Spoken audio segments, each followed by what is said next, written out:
Good morning, everyone, and welcome to University Unitarian Church in Seattle, Washington.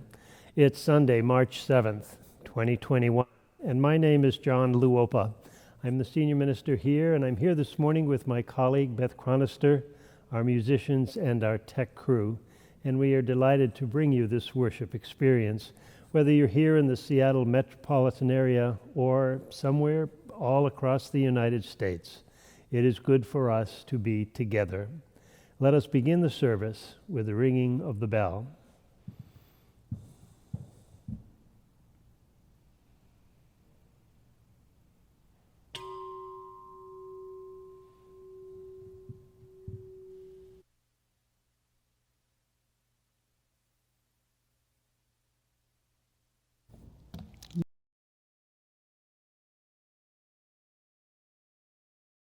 Yeah, good day, sunshine. I call us to worship this morning with these words from the Reverend Cynthia Langdrum.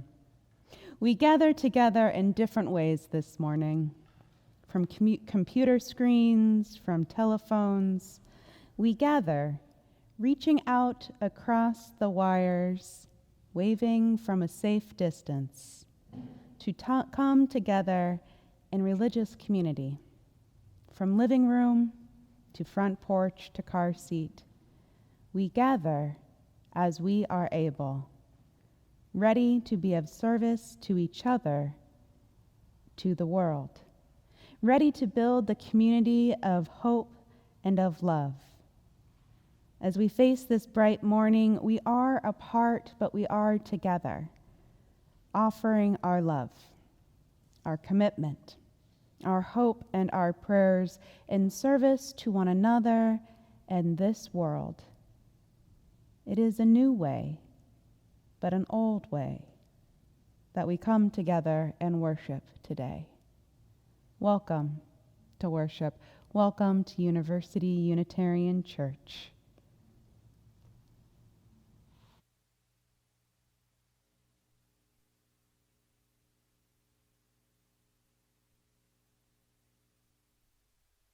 Hello all, my name is Laura Pepping. And I'm Jane Sadler, co-chair, along with Laura, for this year's UUC Giving Campaign. Well, I may look a little familiar to you. Last year, Katie Rentschler and I co-chaired the 2020 Giving Campaign, shifting it from an in-person campaign to online quicker than chocolate chip cookies disappear in my house. This year, I'm so pleased to welcome my new co-chair, Jane Sadler, a longtime UUC member. Welcome, Jane. Laura, it's so wonderful to be working together. In my 20 plus years as a member of this beloved community, I've participated in many fundraisers, and I'm honored to be involved in this all-important one.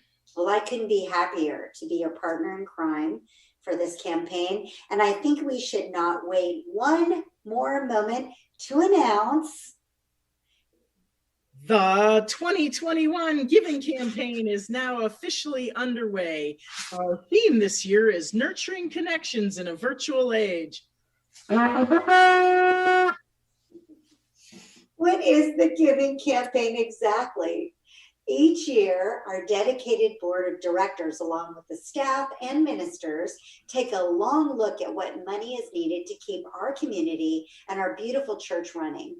From paying our hardworking janitors to the technology it takes to support the virtual services, from the music programs we so deeply appreciate to the church school programs, everything we experience that comes from UUC must be supported by our fundraising. Nurturing connections in a virtual age is the theme of our giving effort. Why this theme, you ask? Despite quarantine, we still find hope and community in our connections.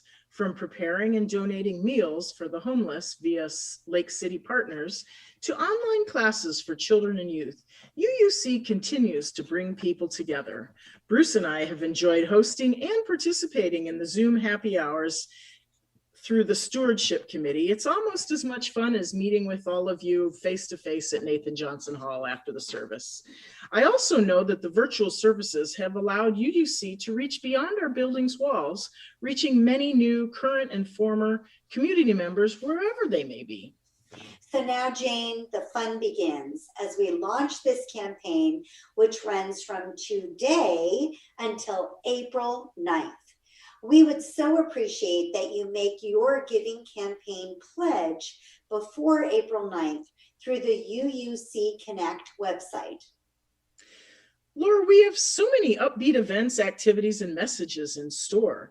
For example, we're holding an all-ages 1960s dance party on Saturday, March 27th at 7 p.m., hosted by a real disc jockey. Well, I better get my go-go boots ready, Jane. Yeah, and Bruce and I have great tie-dye wardrobes. Now he gets to wear it. That's great. In the weeks to come, we hope to inspire you with stories of connection, of activism, of creativity. These are our positive stories that share our journey and how UUC is making a difference, both inside the virtual walls of our beloved community and also well beyond. There will be videos, short articles, and messages from our ministers that we hope will move you towards being part of an active giving community. You can get started right away. Simply go to UUC Connect and look for the 2021 Giving Campaign link. And for those of you who are Evergreen members and who have generously agreed to pledge their support every year, you will be hearing from the church soon. We thank you so much for your commitment to our church. Laura, didn't Byron make an instructional video last year about how to make a giving pledge?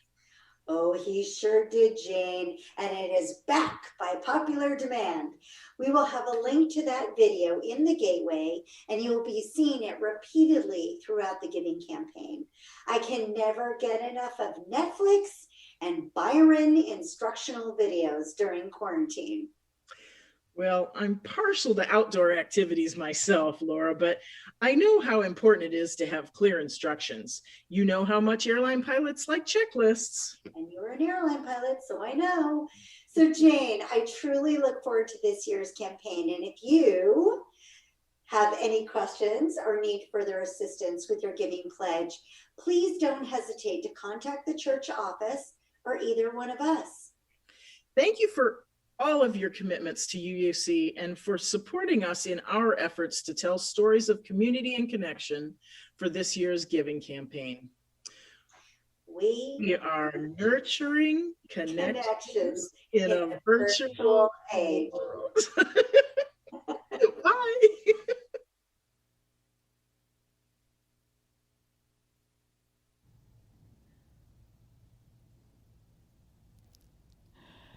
Thank you, Laura and Jane, so much, and to everyone who is working to ensure the health and the vitality of this beloved community. Would you please join now in singing our Doxology, followed by hymn 359, When We Are Gathered.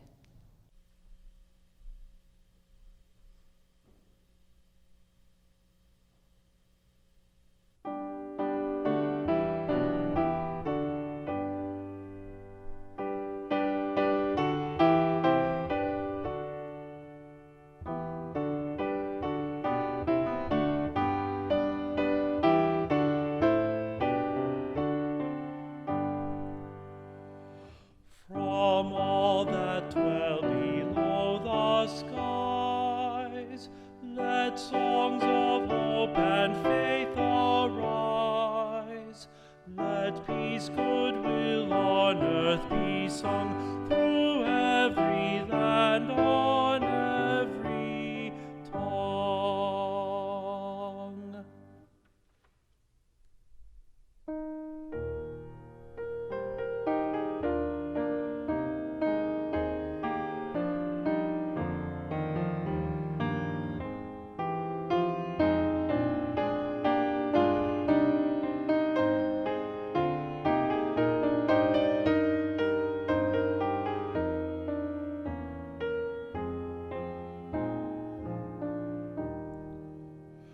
When we are gathered for a time of worship and of song, let none forget the joys and griefs that mark each path of life, and thus we reach rose of love. We reach for those who love. For youth shall pass and time is wise, and countless seasons turn. So day by day our years increase, until at last by life released, our spirit shone like stars, our spirit shone like stars.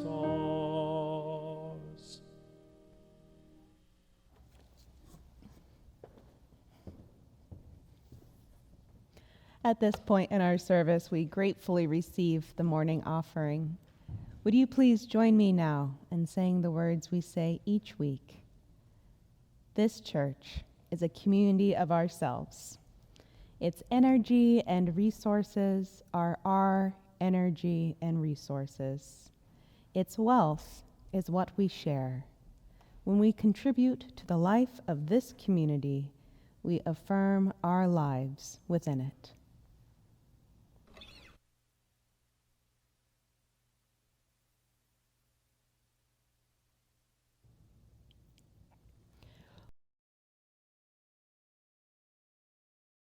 Would you please join me now in the spirit of prayer and of meditation?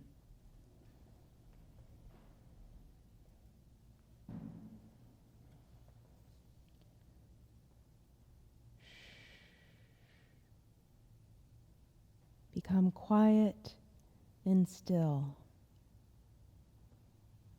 Can you hear the crocuses pushing up through the soil, heralding a change of season? Look closely. The trees still bare have begun to bud.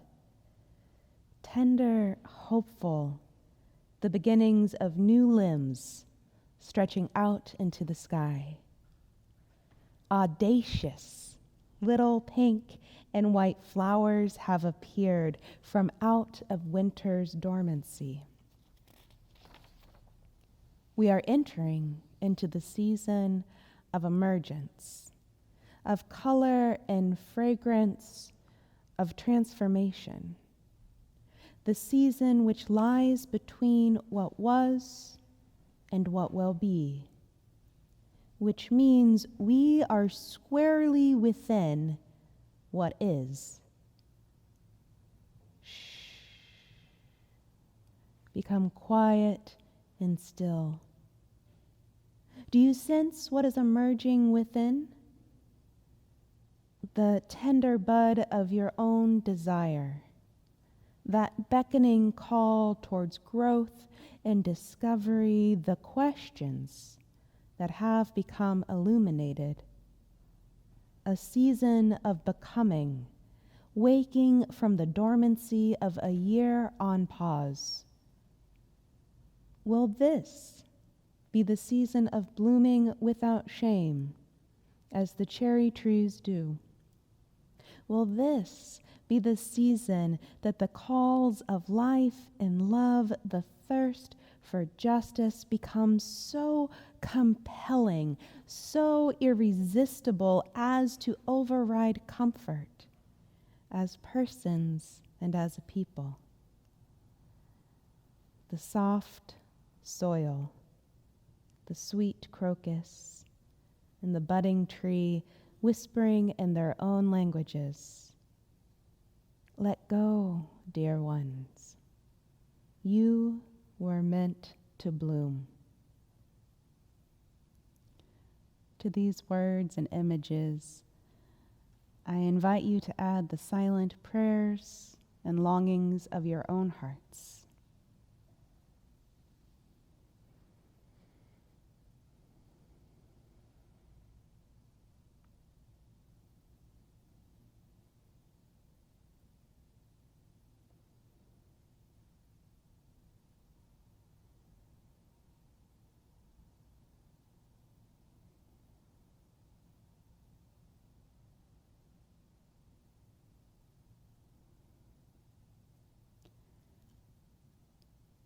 May it be so. Blessed be, and amen.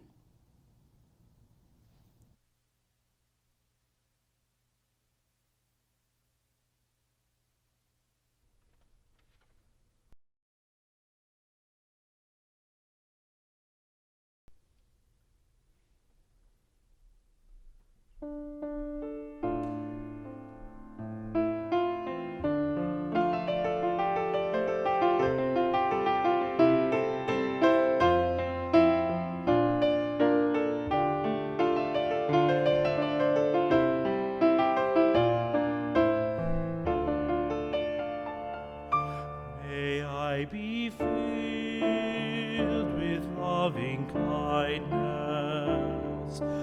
May I be well. May I be filled with loving kindness. May I be well. May I be peaceful and at ease. May I be whole. May you be filled with loving kindness.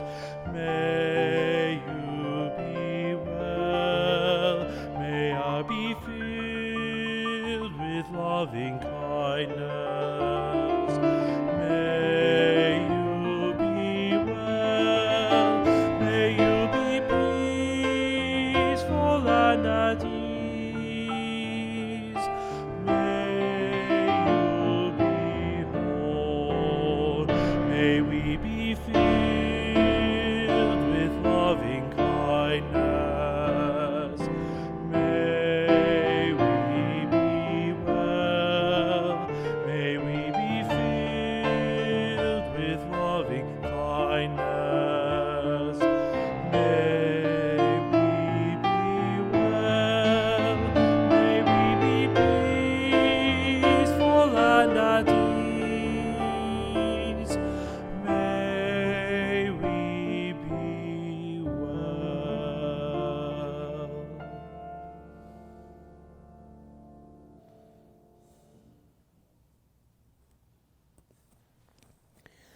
I may be a dreamer, but I'm not the only one.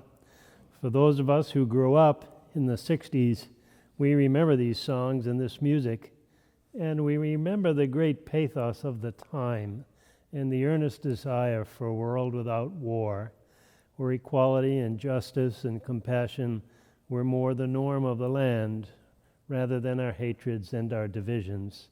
And even now, while that's, almost 60 years ago, we still have the deep yearning for a world made fair and all her people one. That's the serious side of this music, of course, but the great music today is getting us all ready for that 60s dance party at the end of March. I'm going to look forward to seeing you there, suitably attired if you can be, when we have a wild night of celebration of University Unitarian Church. And I too want to add my word of thanks to Laura Pepping and Jane Sadler for taking on the important leadership roles in this year's annual giving campaign. As a congregation, you have been enormously generous to this church and to the many things that it supports here in the greater Seattle area over many years. And I want you to know how appreciative I am and the staff are and the leadership is of the congregation for your unstinting generosity over many years. Of course, again, we face new things this year as well as some of our traditional obligations, and I'm going to hope and pray that all of us can do all that we can to keep this wonderful institution thriving, happy, and alive. When I started in the ministry long ago now, I served a congregation outside of Boston on the ministerial staff team there. It was an old town in Massachusetts, founded in 1636. Both the church and the town were founded at the same time. The building we occupied was a white colonial meeting house on the town green, facing Main Street.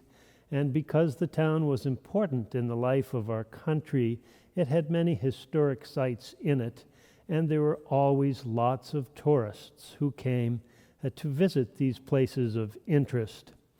The old First Parish Meeting House was one of those places because both the Harvard College met there during the Revolutionary War, and some of the early ministers were prominent in our history.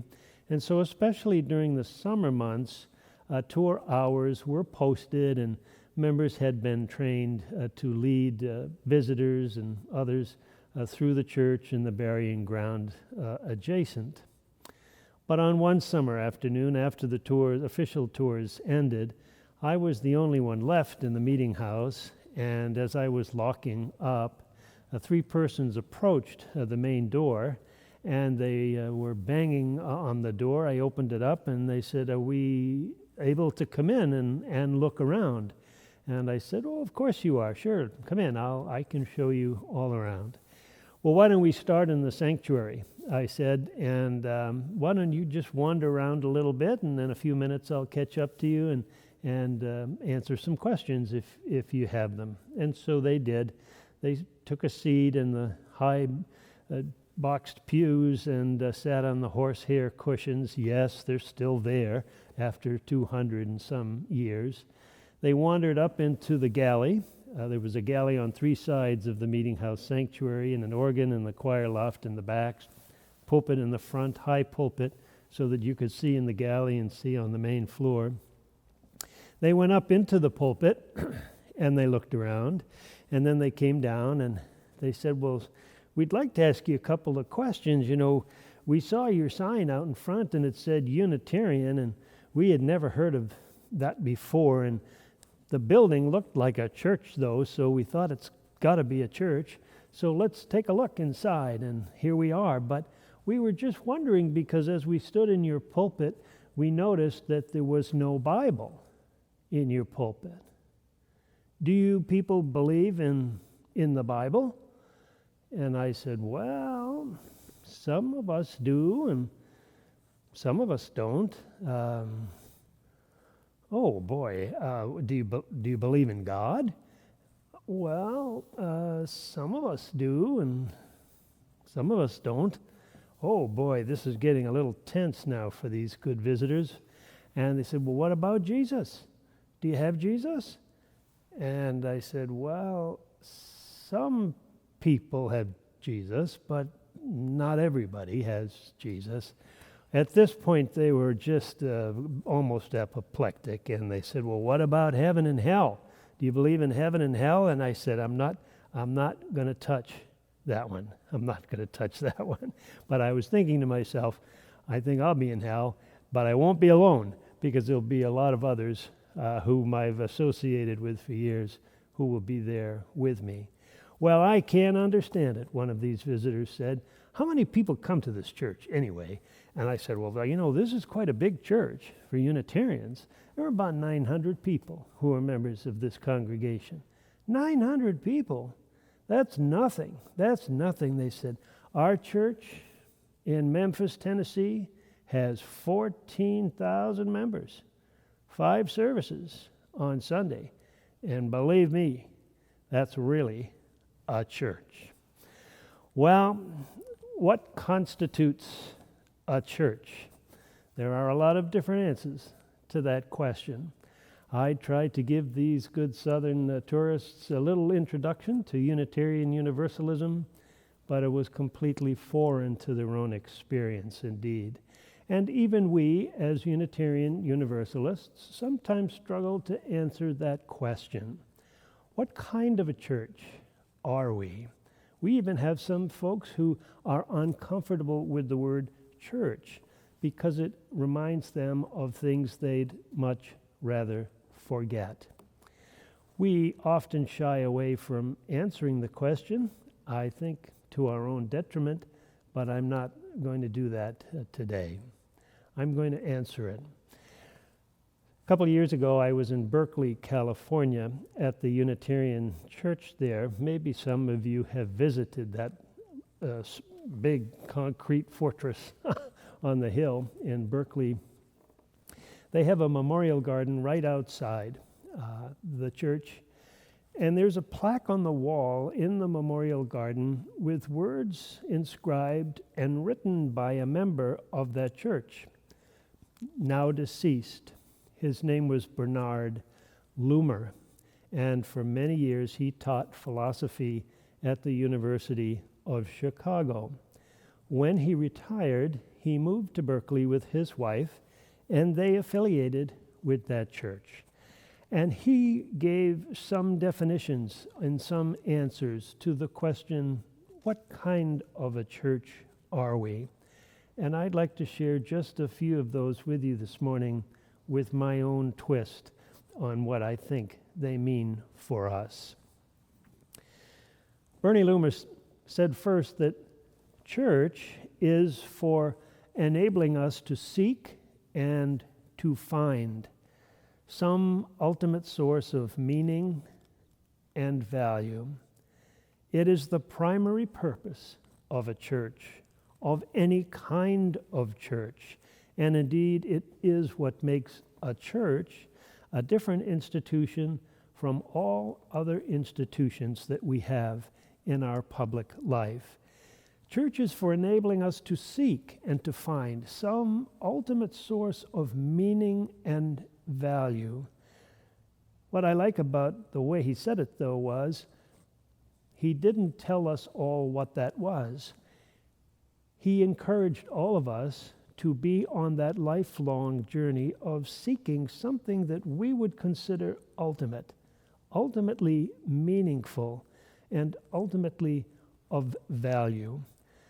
Unitarian Universalists like to say often that they have no religion, or they're not of a traditional religious persuasion, but I never believe that statement, because I happen to think that every human being does have a religious core, most often ill-defined.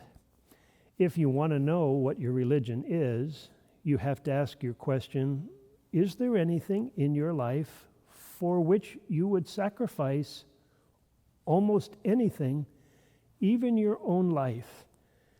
That's what your religion is. It is of ultimate value, and it is greatly meaningful. And then he continues to say that we have a trust in that is meaningful and valuable. We trust it even though we cannot fully understand it. Our reason is insufficient in completely exhausting the meaning of what is ultimate for us. In a traditional sense, you can see how for most Jews and Christians and Muslims, they would say, that which is ultimately meaningful to me, of course, is what I would call God. That's a tougher one for so many of us. We might substitute something else and say, no, for us it's the life force, or it's the quest for justice, or it may even be my own family is of what is ultimately meaningful to me.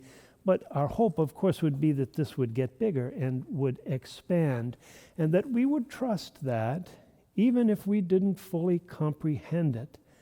And because we can trust it, we would worship it. That's another tough concept for Unitarian Universalists, but that is what we try to do every Sunday morning as we gather here in this space and now virtually. We worship what is of ultimate value, even though we cannot fully explain or exhaust it. We give value to it. We give it worth. We worship it in word and in song. And we worship it because it is worthy of our trust. Church is for enabling us to seek and find something of ultimate meaning that we trust and that we worship. That was his first point. And his second point follows quickly upon this. In this relationship, he said, of trust and worship, the church community is always a reminder that we live in terms of covenant and not contract. Covenant and contract. We've been talking a lot recently about covenant. What is covenant? For most of us, we'd say it's a written statement about behavior. But that's not really its original significance. The concept of the covenant is almost 5,000 years old, coming out of the Jewish tradition, coming out of a primal religious experience, which is an experience of awakening to the fact that just about everything that is of major significance in my whole life has been given to me, unsolicited and undeserved. I have been given the gift of life. I have been given a capacity for intelligence and enjoyment. I have been taught a language that has been created by generations and generations of a culture. I have a society. I have an educational system. All of these things, food, everything given to me.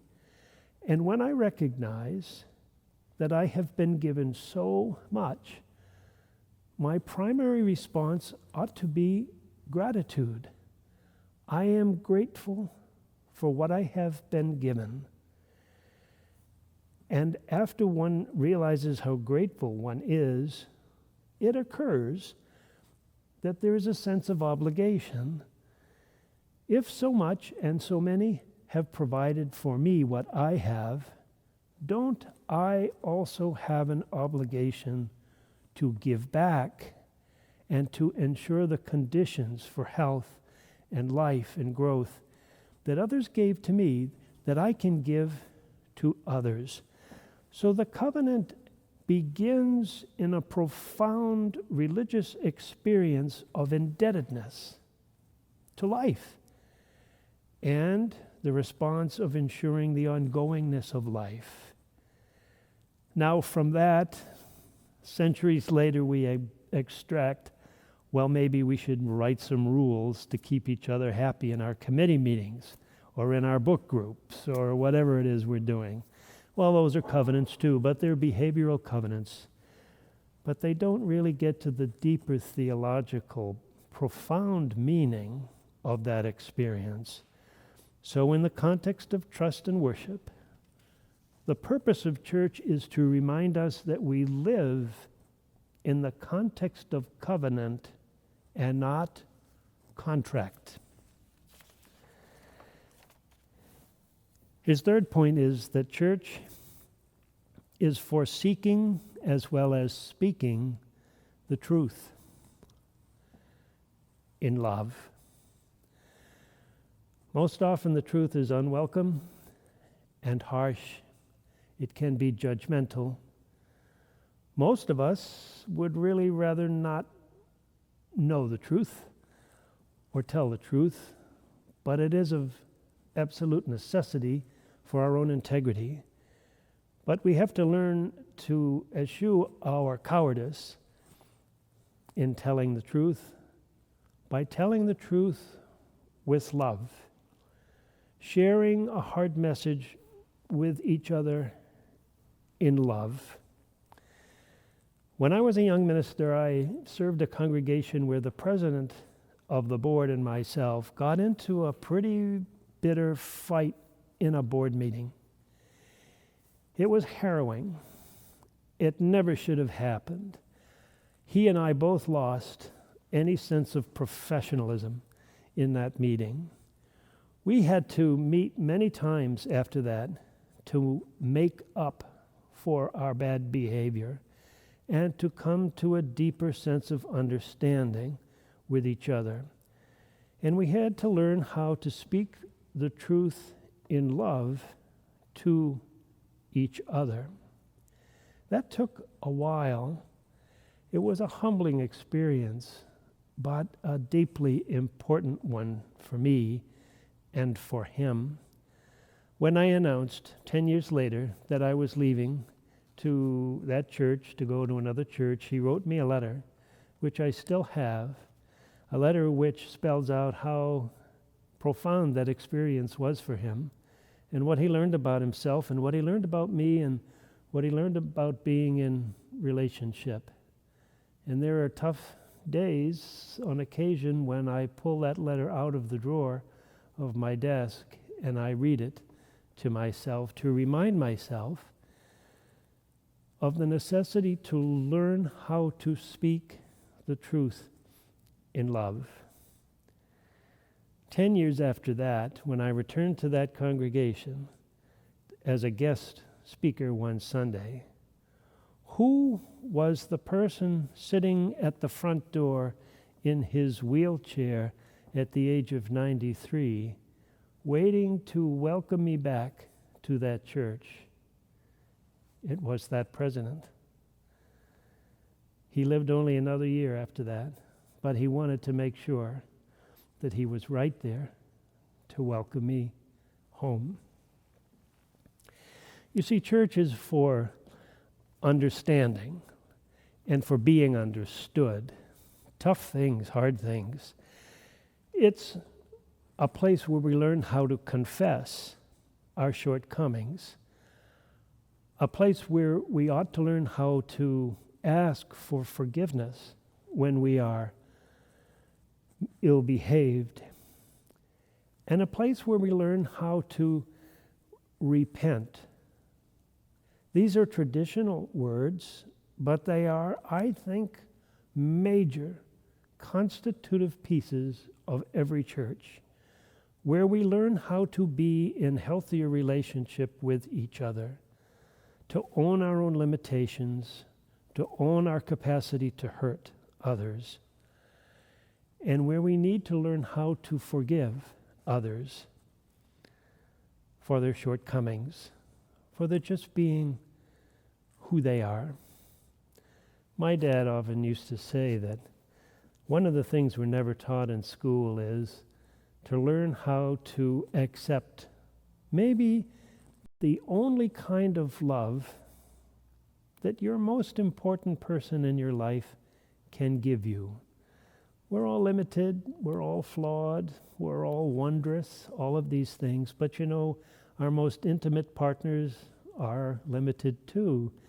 And we may expect a kind of loving from them that they are not able to give us for whatever reasons. And we need to learn how to love them still, despite this. I think church is a place where we need to learn this. Bernie's fourth point is that church is a place where we learn how to actualize our most creative possibilities as persons. It is also a place where we learn with humility about our own limitations and pretensions.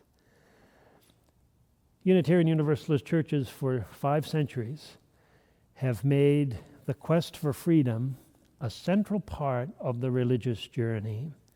Most of us have come to a place like this because we are fleeing something from our past that no longer worked, and we wanted to be free from that.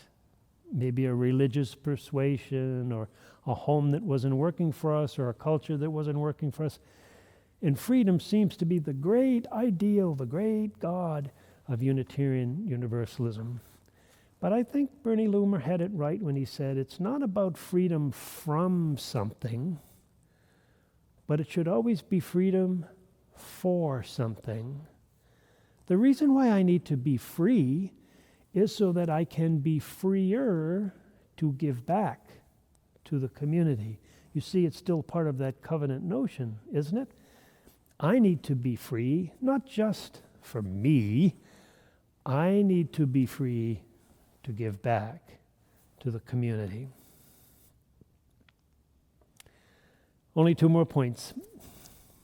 Church is for reminding us that we are all members of the web of life, that no person is an island, and that no person is an individual outside of the context of the web.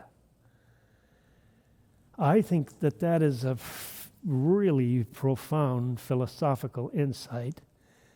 Basically, you cannot be a person unless you are in community. When you are alone, you are not a person. You are only a person in the context of others who are also trying to be persons. And it is a web of life that sustains us. One thing that Bernie didn't have on his long list, and I only shared a couple of them, there were many others, which I've added myself, and that is that the purpose of the church is to read the signs of the times and to protest against that which harms the web of life, courageously responding in word and deed on behalf of those who are marginalized and oppressed by the dominant powers. This too comes out of my covenantal appreciation, and that is, when we are mindful that we are bound to each other, we are aware that there are many who are unable to provide for themselves because they have been oppressed, hurt, marginalized, dehumanized, devalued. And for those of us who do not have that as our primary experience, we are moral personalities under orders to safeguard those rights and privileges of those who are marginalized. It is an essential element of the covenant that we learn how to protest against those things that harm the web of life. Bernie concludes by saying, I am grateful for this kind of church. I am proud to be included in its membership, and I will do everything that I can to support it. How can we make such vital connections meaningful, relevant, and powerful today? I would say by keeping our worship life deep, meaningful, creative, beautiful, fun, serious, and lighthearted. That we learn more and more what the covenant means by virtue of our participation in the life of the church in all kinds of groups, whether in service or in learning, regardless, that we learn what the covenant means by being together with each other, by making mistakes, by making forward advance, that we grow together by risking ourselves, and that we find a measure of humility, and that we come to understand that the freedom we cherish is not a singular gift, but is a communal gift, an enabler for us to make a difference in the world. That we learn how to live a little more creatively with some traditional religious concepts like confession and repentance and forgiveness. That we understand that we are all connected, that we cannot be a person without a people, and that we live and act on behalf of those who have been excluded and devalued. A couple of years ago, I attended a leadership conference at the Whidbey Institute on Whidbey Island, and Sharon Parks, the former director, co-director there, gave a very compelling talk on the whole nature of living on behalf of. I think that's what a church is for. We need to live on behalf of the earth, on behalf of future generations, on behalf of the children, on behalf of those who are excluded. We have to live on behalf of our own integrity, too, and our communal witness.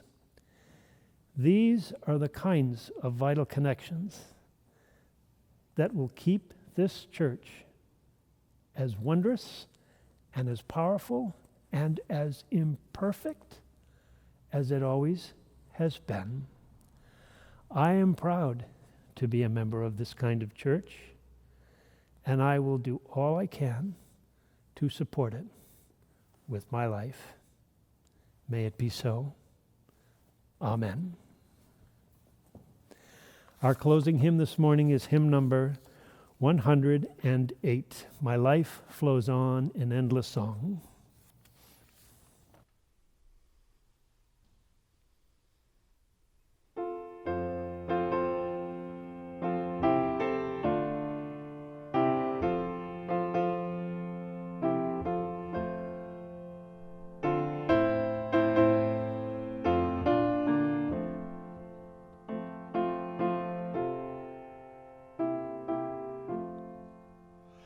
My life flows on in endless song above earth's lamentation.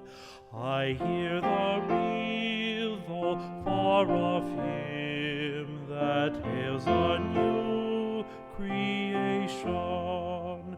Through all the tumult and the strife, I hear the music ringing. It sounds an echo in my soul. How can I keep from singing? What though the tempest round me roars? I know the truth it liveth. What though the darkness round me close? Songs in the night it giveth. No storm can shake my inmost calm, while to that rock I'm clinging. Since love prevails in heaven and earth, how can I keep from singing? When tyrants tremble as they hear the bells of freedom ringing, when friends rejoice both far and near, how can I keep from singing? To prison cell and dungeon vile, our thoughts to them are winging. When friends by shame are undefiled, how can I keep from singing?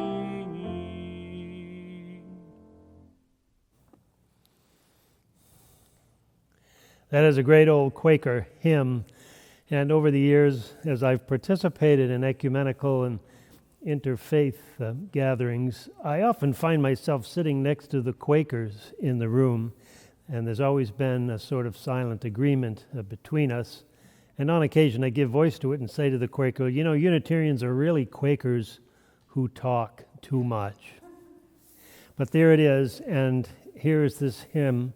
Our life flows on in endless song above earth's lamentation. We hear the real, though far off hymn that hails a new creation, a new world, a new commonwealth. Through all the tumult and the strife, we hear the music ringing. It sounds an echo in our souls. How can we keep from singing? Have a good week. We'll see you next Sunday. Amen.